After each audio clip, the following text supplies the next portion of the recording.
Hi friends, welcome to my channel. ఈరోజు నేను మీకు ఈ వీడియోలో చాక్లెట్ సిరప్ ఇంట్లో ఎలా ఈజీగా చేసుకోవాలో చెప్తాను. కప్స్ ప్రకారం చెప్తున్నాను, నేను స్పూన్స్ ప్రకారం చేస్తున్నాను. ఇందులో 1 కప్ వాటర్ అనేది యాడ్ చేసుకోండి. నెక్స్ట్ 1 కప్ షుగర్ని కూడా యాడ్ చేసుకోవాలి. నెక్స్ట్ 1/2 కప్ కోకో పౌడర్ అని యాడ్ చేసుకోండి. మీకు కప్స్ ప్రకారం చెప్తున్నాను, ఈజీగా ఉంటుందని. యాడ్ చేసుకున్న తర్వాత స్పూన్తో మనం బాగా కలుపుకోవాలి. నెక్స్ట్ ఇందులోకి 1 స్పూన్ మైదా అనేది యాడ్ చేసుకుని కలుపుకోండి. ఇదంతా కలిపిన తర్వాత మనం స్టవ్ అనేది ఆన్ చేసుకోవాలి. ఇప్పుడు మనం స్టవ్ అనేది ఆన్ చేసుకుందాం. దీన్ని ఒక 2-3 మినిట్స్ మనం ఇలా కుక్ చేసుకోవాలి.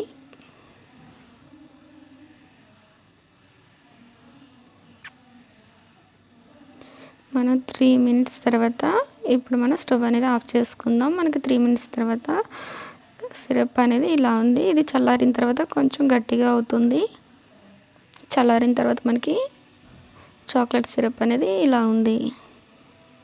దీన్ని ఒక డబ్బాలోకి తీసుకొని మనం స్టోర్ చేసుకోవచ్చు. దీన్ని ఐస్ క్రీమ్స్లోకి, కేక్స్లోకి, అలాగే మిల్క్ షేక్లోకి యూజ్ చేసుకోవచ్చు. ఇది మనం ఒక డబ్బాలో, ఎయిర్ టైట్ డబ్బాలో పెట్టుకుని స్టోర్ చేసుకుంటే ఎప్పుడు కావాలంటే అప్పుడు మనం యూజ్ చేసుకోవచ్చు.